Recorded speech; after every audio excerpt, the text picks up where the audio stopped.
last time we talked about the first half of how the authorities decided where to look on the southern seabed. They had to look. They had to decide how wide along the seventh arc to look. And today we're going to talk about how far from the seventh arc they wanted to look. They had to decide how far could the plane have gone from the place where it gave them their last transmission, the last known transmission that they made before the plane went completely dark for the rest of time. And so it's a pretty easy walk, actually, I think. And once we have done that, once we've established exactly how the authorities knew where they were going to find this plane, then we can back up, and for the next episode, we can start to look at this whole case from a different lens.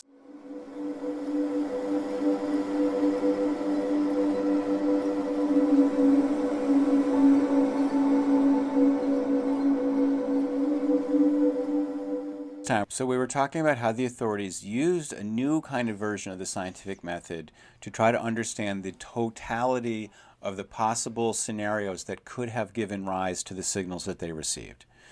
And they said, okay, we're going to use some statistical techniques to generate a probability heat map of where the plane might have been on the seventh arc when it made that last transmission. Okay. So it was somewhere on the seventh arc, and if we accept a certain level of confidence that we want to say, okay, there's a 99% chance that it was somewhere along this particular stretch of the seventh arc. Now, how far do we need to look beyond? Because it's unlikely that it plummeted straight down and went right into the ocean there. But listen, that's probably the most likely scenario. Planes, if we look at, for example, Air France 447 and other similar accidents, planes tend to hit the ground pretty close to their last transmission. No matter what the cause of the accident is, things tend to unfold very rapidly in airplane accidents. And so when you get to the point where you're sending your last transmission, things are usually in such a bad state that you don't really get too much further than that. I think the first thing to understand is that the most likely location for this plane probably is right underneath the seventh arc. It probably didn't go very far at all. So when you send down those robot subs and when you're scanning the seabed with your sonar, your side scan sonar, that's where you're going to start. And as you get progressively further out, your probability is going to go lower and lower and lower. So what we need to ask ourselves is, okay, what was happening at the time of the seventh arc? And then from that, let's try to figure out, okay, if that's what was happening, what did the plane likely do after that point? Now, because it gave a signal, the plane is still in the air. That's the first thing we know. The plane is not yet broken up into a million pieces. So it's in the air. What is its state in the air? Now, one thing we need to talk about, the plane was on the ground in Kuala Lumpur before it took off. The plane, was just resting there. It was turned off. It was waiting to go on this flight. And so then, the ground crew came and turned on and the flight crew came and they turned on the plane. They got ready to fly. The engine spooled up. The electronics turned on, and the plane contacted Inmarsat through the satellite. And this is the first time that the satcom was turned on. Every single flight starts, logs onto the satcom, and then it's on the satcom the whole time until it lands. This flight is different. It didn't log on one time, as is normal. It logged on 3 times. So let's talk about why. So that was at 1642, right? When it took off at that point. It took off at 1642 universal time. Which is a little after midnight local time. But we're going to stick to universal time. So a flight that would take 5.5 hours would have enough fuel to keep it flying until 0012. Right. So a little bit after midnight universal time is more or less, it depends, the fuel burn depends on how fast it's going, the altitude it's flying at, headwinds, tailwinds, that sort of thing. So it's only a rough estimate. But about 0012. How much extra fuel do they put in a plane? I mean, you always assume that there's some extra, but enough to keep it going for, a little bit after the predicted flight path? You carry excess fuel. You don't want to run out of fuel just as you're touching your wheels down on the runway. You need to have a safety margin, and you need to take into account that your airport that you're going to might be socked in. You might not be able to land. Weather conditions might not allow, so you have to go somewhere else. So they generally carry let's say 45 minutes. I don't have the exact figure in front of me, but it's something of Okay. that order. So this plane had plenty of fuel to get to Beijing, had a healthy safety margin. So it had enough fuel to stay in the air well past its scheduled arrival Okay. time. Okay, so the plane took off. As we know, it didn't proceed as normal. It turned back. It did a U-turn at 1721. And around that exact same time, it went electronically dark. I think we can assume that the satcom was turned off sometime around that time as well. And then at 1825, we get this all crucial event, which is the SATCOM got turned back on.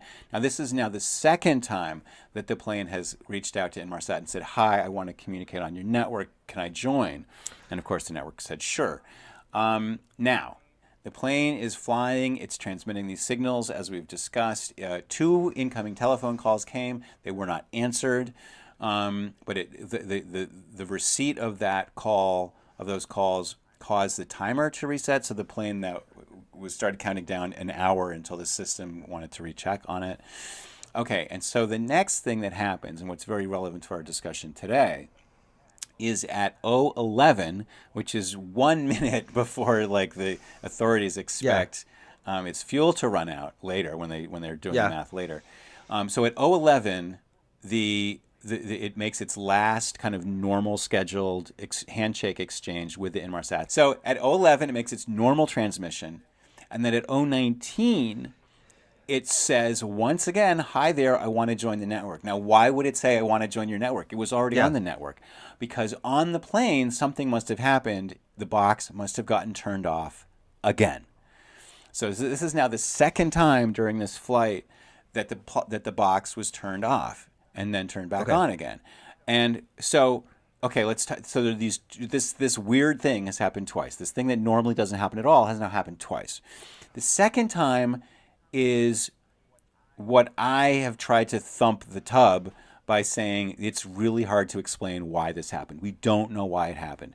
But the third time, there actually is a pretty normal explanation for why it might have happened. Not normal in the sense that it happens all the time, because what happened was probably really strange. As we talked about at the start of this episode, there's 2 lenses you can look at this mystery through. And the first one is that it's kind of all the data that was transmitted through the SATCOM was reflecting a normal state of reality. These systems were operating as designed.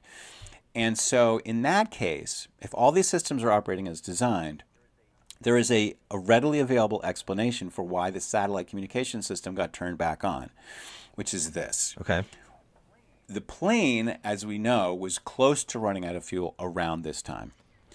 Let's say it did run out of fuel. First one engine runs out of fuel, and then very soon the other engine is going to run out of fuel because they're kind of coming from different tanks. Now you have neither engine running, and so you're no longer generating thrust that's pushing you through the air and letting you maintain your speed and altitude. But there's also another effect, which is each of these engines is driving a generator, which is providing power to the 777's electrical systems. Now remember, the 777 is Boeing's first all-electric airplane. You can't control anything if you don't have electricity. And because the Boeing engineers are very aware of that, they built multiple redundant systems to make sure that this plane had electricity. Even in the worst case scenarios like this. The engines aren't churning anymore. Where's your electricity going to come from? And we were talking about this earlier. You know what happens next. Yeah, I mean, it's probably like a car. I mean, when you're the battery... Well, I guess in a car you'd have a little bit of extra juice, but I mean, if your engine isn't running, then your electrical stuff stops working. Yeah, but an airplane is a little bit different from a car, and so what happens is when your generators stop in this 777, what happens is there's this emergency device pops out. It's called the RAT, the Ram Air Turbine, and it looks kind of like an outboard motor, but it works in the reverse of a motor. It's actually a windmill. So it uses the plane's motion through the air to drive a little windmill, which runs a generator, and the generator is your immediate backup supply. And what happens is it doesn't have enough power to run everything. It's like a tiny little pony motor. But it drives enough essential systems that the pilots can control the plane. And this, and so it powers the start of another backup emergency system called the APU, or the auxiliary power Okay. unit. And this is a turbine that sits in the tail of the aircraft. It's a little bit like an engine, but it's a generator. Really, it doesn't Yeah. generate thrust. I was equating it to sort of like in a hybrid car, an electric car with a regenerative braking. So like that, just the act of braking is what generates power. Yeah, it's very the RAT, the ram air turbine, that's a bit like regenerative braking. Both systems use the momentum of the vehicle to create electricity. And then in the case of the ram air turbine, some of that electricity is diverted to starting up the turbine. And then once that turbine is running, you have pretty much normal electrical power. So you're kind of back to normal, and all the systems that had gotten shut down to shed load can be repowered, one of them being the satcom. So, but it takes a little while for all of these things to happen. It's like a sequence of events. The RAT has to deploy, then the APU needs to spool up, and then the electronic box has to turn back on. So it takes about 3 or 4 minutes, something on that order. And so working backwards, it seems like a very good explanation for why this plane had to log back onto Inmarsat for the third time was that they lost engine power due to fuel exhaustion, and then the satcom had to reboot, and probably that meant that the aircraft probably ran out of fuel. Probably about, let's see, it was 011 to 019. It was probably like 016 or something, or 15 minutes past the hour, something in that area. Why have I just gone through this whole rigmarole? Because so what was happening to this plane at 019 as it's logging back on? Well, for one thing, it has been out of engine power for the last 5 minutes, more or less. That means it's been losing speed and or altitude. So the plane is now essentially a glider. There's no more energy being put into its forward motion. And so as a glider, it's constantly losing energy. That energy can express either as altitude or as speed. And it can exchange those things at different rates. If you pull the nose up, you might even gain a little bit of altitude, but you're going to lose a lot of speed. If you put the nose down, you're going to lose altitude but gain speed. So we don't really know, just from these facts alone, whether the plane was climbing or descending or speeding up or slowing down. They later did calculations and figured that it's possible that even at the final 7th arc at 019, when the plane had already been without engine power for 5 minutes, it still could have glided. If the pilot was like a glider pilot and like knew the best speed to glide at, could have gone 100 miles. Wow. Maybe even a little more than 100 miles, which is really, really far. And so if that's what happened, then the search authorities are in a bad state. They have a truly vast area of ocean that they need to look at. Yeah. However, is there any reason to think that that's what happened? What other clues were there that might have shed some light on this? Now, when the thing first happened and the authorities had gotten to this part of the logical process and they were trying to figure out where to look for it, they thought that the most likely scenario, because it seems so crazy that you would like fly into the southern Indian Ocean to commit suicide and just sit there for 6 long hours waiting for this thing to run out of fuel, when you could just point it in the ocean and be done with it. They thought it was most likely that nobody was at the controls. It was some kind of a ghost flight scenario. So they did some simulations with Boeing, and they saw what would happen if you just took your hands off the plane, it has no power, like it has no more, eventually so the reason that the APU is able to generate electricity even though the planes run out of fuel is that there's still some residual fuel in the feed line going into the APU. So that's not going to last for very long. And so within a couple of minutes, that fuel is going to run out too. The APU is going to stop. You're going to lose all your electricity. You have a little bit of battery power too. But before too long, you're going to lose everything. This plane is just going to be like a completely uncontrolled. Yeah. So actually, I have a question about that too. And I don't know, maybe Sure. you don't know the answer to this, but let's just assume the plane was on autopilot. Does the autopilot know how to maximize how far you get to go when you run out of fuel? That's a really good question. There's different autopilot settings. You can set it to fly a certain speed. You can fly it to hold a certain altitude. You can program it to descend to an airport. As far as I know, so in gliding, it's called best glide speed. If you're trying to get as far as you can, you want to trim your aircraft for that particular speed. I don't think that that's something that despite Captain Sullenberger's famous need to glide the thing into the Hudson, it's not a normal thing that an airline captain wouldn't need to know how to do. And so no, I think you would have to sort of hand fly it down if you did want to stay alive as long as possible. Okay. Sorry for that aside. I just kind of wondered, no, is that's the a really good autopilot so smart that it knows how to try to prevent you from crashing, or does it just kind of go? But in this case, it kind of doesn't matter, I suppose. Right. So once the whole thing ran out of fuel, the rat would deploy. The rat presumably is still deployed, and it's still generating that minimal set of electricity that allows you to control the flight surfaces and so forth. But anyway, so back to our story. The authorities are thinking, okay, most likely this is a ghost flight scenario. Most likely nobody's at the controls. What happens if you just stop trying to fly the plane?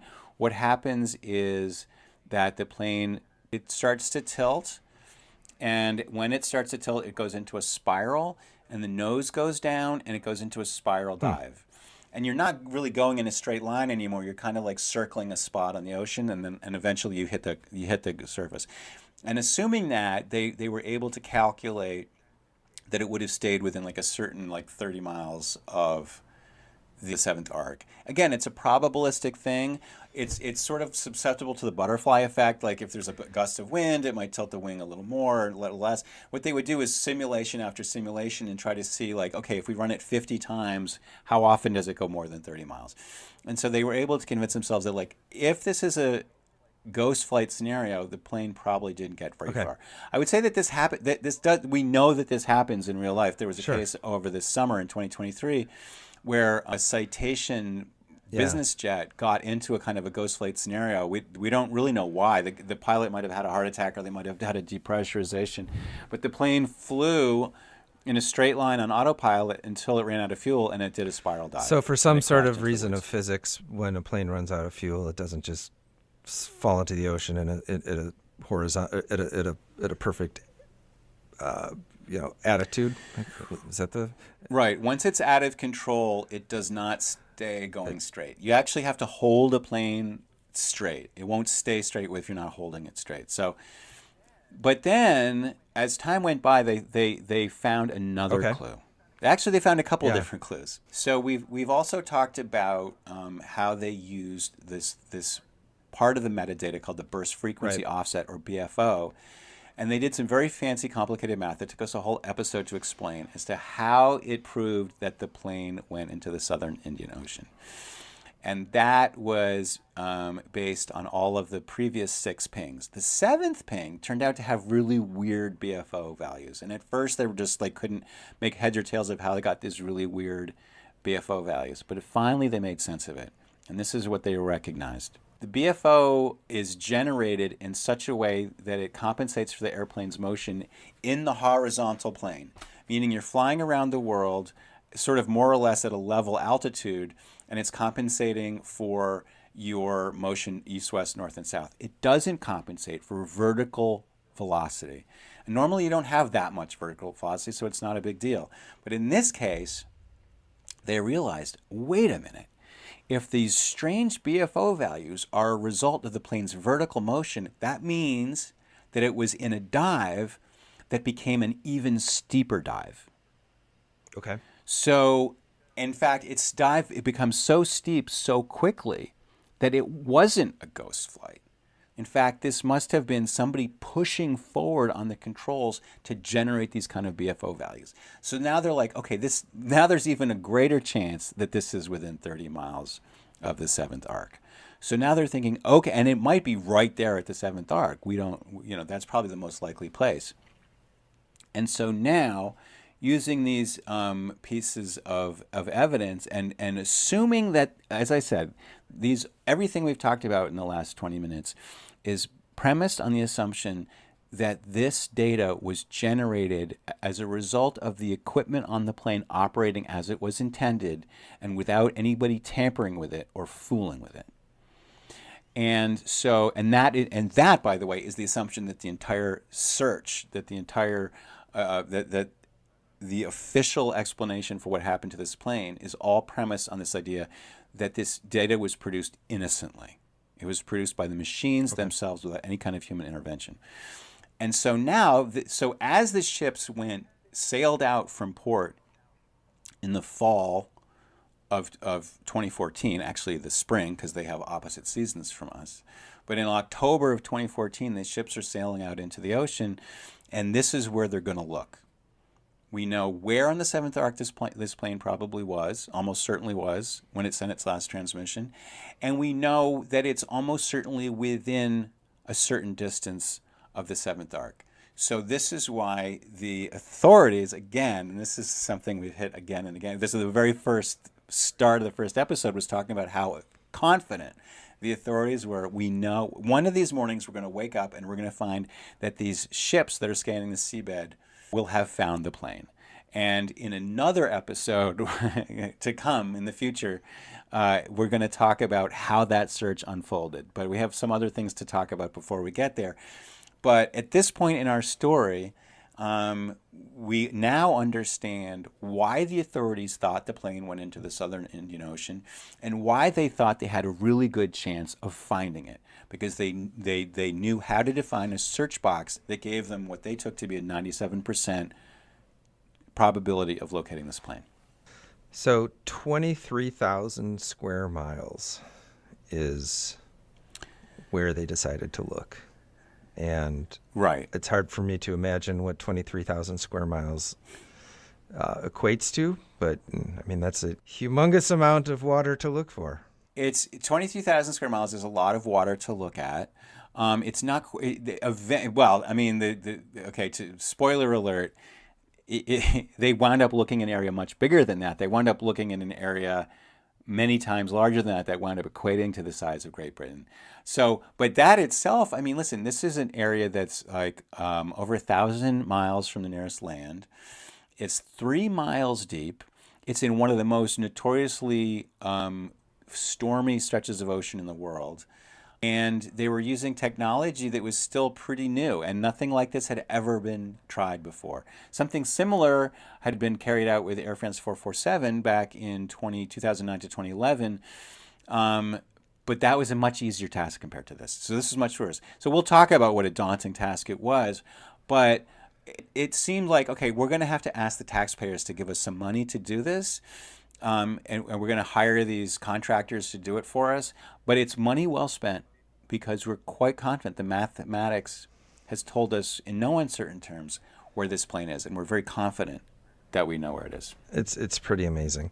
The next episode we're going to tackle is a really big one. We've laid out why there was a vulnerability, and so in the next episode we are going to explore the ramifications for that possibility. If this exploit was exploited, if this vulnerability was taken advantage of, what happened to the plane? It turns out to be very different from what we've just been talking about today and the previous episode. Yeah, do that liking and subscribing and commenting and stuff, because it keeps us going, right, Jeff? Yeah, ask us your questions. Tell us your ideas.